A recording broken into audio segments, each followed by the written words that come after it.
Debra Morrison, a 42-year financial expert.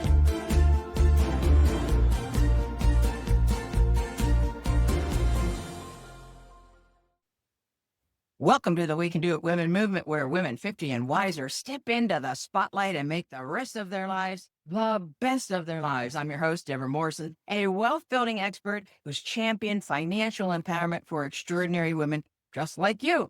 Yep, for over 47 years, I've helped women secure their financial futures, and now I'm on a mission to ignite a revolution, showing the world that at 50, 60, 70, and beyond, some of us might be a nickel slower, yet we're all just getting started. And our esteemed guest today comes to us from Studio City, part of LA, California, sharing living quarters with her beloved singing rescue dog, Cochini. You'll get the meaning of that in a minute. Darlene Koldenhoven. Darlene is a Grammy Award winner with 3 Grammy nominations. She's a vocalist, keyboardist, pianist, composer, songwriter, arranger, lyricist, producer, author, actor, credentialed voice teacher, and certified sonic therapist. Darlene, welcome to the show. Thanks for having me on, Debra. I'm so excited. Thanks. Yeah, it's so much a treat for us to have you. And so I'm going to get right into it because you have so many riches to share. You obviously are quite the singer and musician all the way around, and you're a 5-octave range vocalist. Now, I grew up in a very, very robust singing family. Yep. And our church was all about singing hymns and everything. And my dad and his brothers cut records, and it was 6-part male harmony, and my aunts cut records, and it was 6-part female harmony. So I'd get 5 octaves. That is rare, folks. So wow, talk to us about how you got to there, and the keyboard and the pianist and the composer. How did you start and then morph into yet one more talent, one more skill? You're amazing. Yeah, I just keep piling them on, don't I? You do. It's great. Well, to answer the first question about the voice. So I was always blessed with a good range. And then when I got to Hollywood, I took lessons from the best voice teacher, and he showed me how to extend and put another octave or 2 onto that. So that's how that happened, very carefully. Yes, because your voice is a pretty delicate instrument. And so you really want to be cautious, as you are, clearly having preserved it and developed it so beautifully. Born and raised in Chicago, you started formal piano training at age 9, and you said you made the piano your closest friend. Talk to us about that. Yeah, well, when I was emotionally upset, I would come home and play my piano lesson really loudly. And I noticed that my emotions would start to dissipate after about 10 minutes of taking it out on the piano. And that's how I discovered piano as my best friend and best therapist. Right now, and you're taking piano lessons, but then it duped as therapy. So God love you. You made good use of that. So you taught elementary school in Chicago for 6 years and then moved to LA to pursue your music career. You've written a book, Tune Your Voice, Singing and Your Mind's Musical Ear. Talk to us about that book. Yeah, that was the first book I wrote, 94-page book with 7 instructional CDs. And it's to help people learn how to sing. It's to help people learn the ear training part of being a great singer, to understand what you're hearing, listening to, and things like that. And Alfred Music distributed it worldwide. I've sold like over 5,000 copies of it. People had had endorsements from faculty from Juilliard, American Idol, NYU, Berkeley College, and it's still available directly through me now. But we have downloads now instead of CDs, but it's a wonderful program. And I developed a technique called the listening eye technique, because one of my fortes that is also rare to find in a voice teacher or vocal coach. I can help people that cannot match pitch, which is a requirement for being able to sing, Sure. at least halfway decent. Oh, So I developed an eye movement technique I call the listening eye technique. And then I followed that up with sonic therapy and some traditional specialized voice lessons. And depending upon how bad off the person is, the worst case scenario, in 6 months, they're singing in tune. So I love helping people. That's one of my big goals. So that is to be so enriching and freeing. And really a joyful day for a person to finally hear themselves singing and tune. That's amazing. So Yeah. The first time, a lot of people, the first time they hear their voice match pitch with mine, they start weeping. of course, I was To just feel that human connect, that vibration. It's really quite something for them. uh, uh, And that's why we love to sing, because our whole body vibrates when we sing. And it's just such a great feeling. And it's very healthy for you too. it is, as well as humming. Yes, As humming's well. good. Very good. Yeah. Also, Not as good as singing. Singing is really right up there. So then we fast forward, and at 48, you end up with a very serious accident and losing the use of your right hand for 5 years. Tell yeah, me see, about that. I got this crooked finger. And I popped the tendon and broke the bones and had 100 stitches to fix it, but you can see it's still kind of crooked.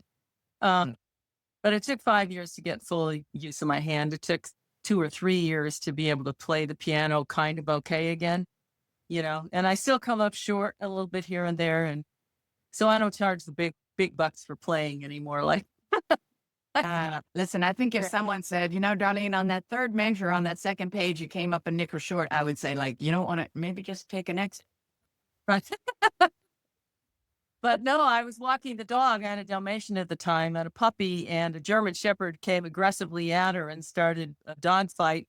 And I reached down to pick her up out of the dog fight by her harness. It was like jamming my hand into a brick wall at 50 miles an hour. It just went pop, because, yeah. So that's how that happened. Oh, well, while we're on the topic of dogs, you have rescued dogs, and I love the name of your dog now, Puccini. Of course, if anyone knows music, you know the music of Puccini. So how did you get this new dog? Yeah. Well, I interviewed about 1,300 dogs. I looked at all their pictures. I knew what kind of dog I wanted, and I looked at all their pictures on Dogs Without Borders or something like that. And I've rescued dogs in the past just off the street, but this one I rescued from Dogs Without Borders. And I spell his name Puccini, like the composer, classical opera, sung many of his pieces. But I spell my dog's name Poochini, Puccini, Pooch. But Puccini loves to sing. He sings with me when I play piano. He sings with me when I sing. So my Dalmatian was also a big singer. So, oh, that's so good. Oh, well, that's a rich detail. You have such a resume and dossier. You're known worldwide as the featured soprano soloist singing aria in the PBS TV special and video Yanni Live at the Acropolis. Who doesn't have that CD? Now, I was looking around for it, and then I realized it's in my Cocoa Beach, Florida house for all my renters to listen to, but seen by over 1.5 billion. That was with a B TV viewers, and millions now more on YouTube. You are the tambourine waving choir nun with Whoopi Goldberg in both Sister Act films. Where did you get that role? I mean, come on, that is amazing. isn't that fun? The music supervisor at Disney had worked with me in the past with another composer on a film called What About Bob? And I sang and contracted my children's choir for that. And so he got to see how I work. So when this came up, he said, go over and work with Mark Shaman, the composer, because Mark has to figure out how to turn girl group tunes into hymns and vice versa. So, get a bunch of senior citizen ladies together and go over there. And, when he throws out a part, sing the part. Okay, great. So we did all of that. And then a few weeks later, I get a phone call from the casting office, and it said, can you, bring in your headshot resume and everything? I said, okay, what's this about? And, well, we're thinking about adding some singers to this film, with Whoopi Goldberg. I said, okay. So I didn't ask any more about it, but I knew it was about nuns, and I had a nun's habit from an opera I was in college. So I put the headpiece on with a black dress, washed all the makeup off, went over there, dropped off my habit and my resume, the photo, right? And left. I was in the office maybe 60 seconds. And they thought, oh, they love the way I dressed. Now, 2 weeks later, I'm on the freeway ready to go to another session down in Santa Monica. And I get a phone call and they go, the director would like to see you. Oh, Great. When should we set that up? Now. I said, well, I'm on the way in the other side of town, because Disney's over in Burbank. And I said, I'm on the way. I can get there in 45 minutes. So I rushed home, washed the makeup up. This time I put the whole nun's habit on. Of course you did. And I went over, to Disney for the interview. And Emil Ardolino was so gracious. And he says, I've been interviewing women for 3 months all over the country. We don't have anyone your height, or your ability or your look. So I'm going to do something I've never done in my whole life. I'm going to hire you right on the spot. I said, great. Hire me for what? He goes, don't know. I said, no. He says, well, it's a film with Whoopi Goldberg, and we'd like to have you, help round up the nuns and vocal coach the nuns and, all that kind of stuff. I said, well, let me think about it. Okay. Oh, that's so funny. Oh, that's so I go home and I'm thinking all the way home, I'm going, Darlene, you got to think about it. Really? Come on. You're right. So I called him up the next morning and I said, tell Mr. Ardolino, I'd be more than happy to do the part, take the role, do the tasks, whatever he needs me to do, I am there. So that's how I got the job. Congratulations. Well, those films and Whoopi is so iconic. Yes. It was so fun. So you took it. Yes. You've been on artist albums, Pink Floyd, Barbra Streisand, Whitney Houston, Neil Young, Celine Dion, Rod Stewart, Kenny Loggins, Ringo starred as the lead soprano for Claire Fisher's 2+2 and the source of your Grammy Award, and 3 nominations in Best Jazz Vocal Performance by Group. So the Los Angeles chapter of the Recording Academy presented you with an MVP Best Session Singer for singing on, you guys, over 1,000 recordings in films, television, records, commercials, and charitable causes internationally. Were you like exhausted, or this was just your pace? It was such a thrill. It was life in the fast lane, and it was such a thrill to be invited into that community in the first place. But I came with a lot of skills. Besides the range, I had a very versatile voice, and I was an ace sight reader. So that helped. Really important. Yeah. So, and, but it's all word of mouth. There's no manager or an agent that comes along with this. I've never had a manager or an agent and managed to make this whole career. Thank you very much. Yeah. So, that's how I just got the gig, and I loved it. I really loved it. And then, I pivoted, 50, 55. I pivoted and turned to creating a career for myself as a recording artist. And I started my record label and put out up-to-date 14 albums. I've been performing all around the country and around the world myself as a solo artist. And I got a number 4 and a number 8 on the Billboard charts and just, number 1 records on the radio. I mean, it was just something I had a life I never could have imagined happening. One of the things was when I grew up as a child, I grew up in a very repressed, strict Dutch Calvinist household, and creativity was a sin. So I was severely punished for being creative. I could only practice my lesson. I could never improvise on the piano or do any of that stuff. So that took quite a toll on my psyche. So it took me, a few years in the therapist chair to get over that. And I started writing a little bit in my 20s. But it really came to fruition, in this century. Put it that way. Right. Love that. You, as a solo indie artist, were the first inductee into IMC's Indie Music Hall of Fame presented at the Grammy Museum. You have an outstanding legacy award and Hall of Fame induction from the Academia, Lifetime Achievement Award and Hall of Fame induction from One World Music Radio, and Outstanding Artist 2023 from New Age Music Planet Grand Prix Awards. Yeah, you have quite the range of the styles of music. Congratulations. You're exactly right. Yes. Yeah, I've been very honored and blessed to be and validated. Thank you for winning all these awards and things. It was really nice to be recognized in that way. So great for it. For sure. Not only is she a musician, guys, she has written her own memoir, Put Your Dress Down and Sing. All right, where'd that title come from? There it is. Ta-da! Love that. Put Your Dress Down and Sing. So the title came from when I was 3.5. Uh-oh. And I learned a lesson from my dear mother. She put my first public solo was in church on Easter Sunday morning, and I'm dressed in the Easter dress with 3 itchy crinoline slips and lace panties and all that stuff that mothers used to dress us in, right? Go for it. I get on the platform singing, no problem, because I could sing in tune. I could hold my part in Row, Row, Row Your Boat. This song was Low in the Grave He Lay, such a song for a 3-year-old, right? But I heard it as Low in the Grave He Lay. And I thought, oh, that's fun. I'll sing a song about laying in the gravy. Okay, sure, I can do that, right? So I get on the platform. Here it is at church. I get on the platform. First time I see 200 people staring at me. Oh, yeah. What's the shy 3-year-old girl do? I lifted my dress high over my head so no one could see me. I could see them. But they certainly could see me standing there in all my glory, right? So my mother gets off the front row pew. She rushes up. Darlene, put your dress down and sing. Okay. I put my dress on. I'm ready. Oh, I say to the organist, and away we went.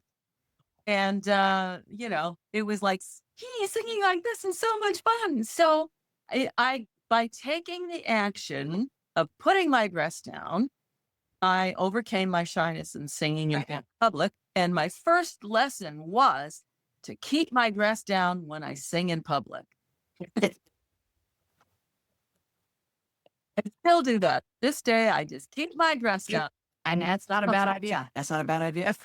Keep banging on the audience. I don't know. I love that. Well, now those church hymns, when the roll is called a Beyonder, I'll be there. And I said finally, I must have wondered this for a year. What is a Beyonder? Yeah, Beyonder. Oh, yeah, the cross-eyed bear. And what? We had a cross-eyed bear of it. I went to town. That was just how deranged I was in church because I was otherwise bored. Yeah, instead of the cross-eyed bear, it's a cross-eyed bear, of course. Right? Yeah, I had it. I had a good visual. Okay, so let's back to you because that's the whole point. Your music came in the form of awakening dreams while you wrote your memoir. So you tell your subconscious, give me dreams, and it gives it to you, and you remember them. Yeah. So this is the album called A Grand Memoir. That's companion to the book, sold separately, of course. But, when you write a memoir, as I did from day one, because day one was very dramatic too. For sure. When you write a memoir and you go through your whole life and your subconscious has to reprocess all that stuff, it was giving me these melodies when I start to wake up in the morning, That's when during awakening dreams, when you're kind of just halfway there, right? And I was getting all these melodies inside. Wake up, and I'd take the phone, I'd run over to the piano, turn the voice memo on, record what the melodies were, so I didn't lose it, And then later on, I used the skill of composition to put it all together into a piece. But all the songs came to me while I was writing the memoir. So that's why I call the CD a grand memoir. It's the companion to it. Wow. So your label, Time Art Recordings, now you have 14 of your own albums, several singles heard all over the world, including Sirius XM, Pandora, Spotify, Tidal, Apple Music, Amazon Music, YouTube, SoundCloud, Music Choice, and hundreds of additional radio stations. And your instrumental albums, because she does a whole lot of solo piano, played in treatment rooms of massage, yoga, and healing practitioners, and are on rotation on the CARE channel network in hospitals and hospices worldwide. Boy, how did you land that? That is amazing. Well, I have to tell you an interesting story about that. So last October, I was supposed to record the album, right? 2 days before the recording, I fell and I broke my wrist. So I had to change the date of the recording. Oh, yeah. So while I'm in the hospital and they're wrapping up my hand in the cast, while they're wrapping up my hand, guess one of my songs comes on over the CARE channel in the hospital. And I said to the girl, the nurse, she goes, "Oh, so you're a pianist. That's so sad." She says, "I'd love to hear your music someday." And I went, "You're listening to it right now." Oh my gosh. So wild. I should say. Yeah, I'm not making that up. That really happened. It was. Oh, how exciting. I can just imagine all the nurses gathering. You guys, this is Darlene's song. That's amazing. Yeah. So So I did fortunately, it was just a clean break, no surgery. Thank God. I've been through enough with this weird finger before, right? Yeah. So I did my occupational therapy. I did it 3 times a day at home, and the doctors were very impressed. Instead of taking 6 months to recover, I recovered in 3 months. So at the end of January, that's when I recorded the album. So rich, and that doesn't surprise me. We're closing in on our time limit, and I knew our time would fly by because of your amazing, amazing life. I just wanted to add for all of our viewers, gosh, is Darlene's outfit outstanding? She sews her own gowns and wardrobe. Look at that detail on detail on. Okay, this is freaking amazing. Is all I'm just going to say about it. So, how can our people be in touch with you? Because I think that there'll be people that have curious questions.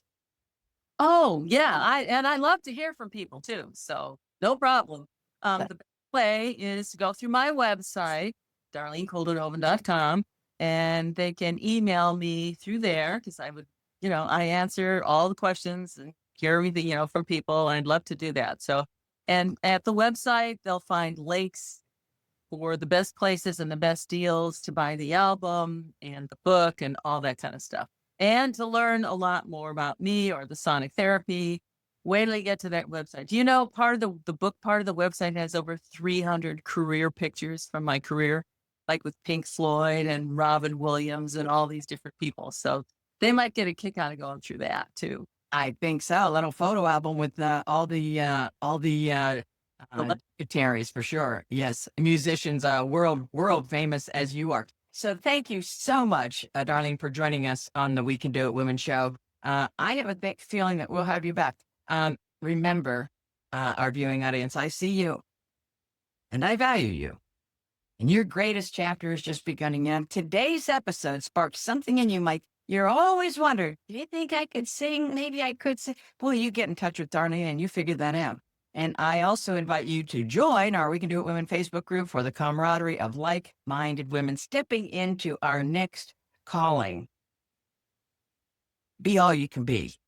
Be a We Can Do It woman. And until next time, I'm Debra Morrison reminding you, it's never too late to shine. Good day.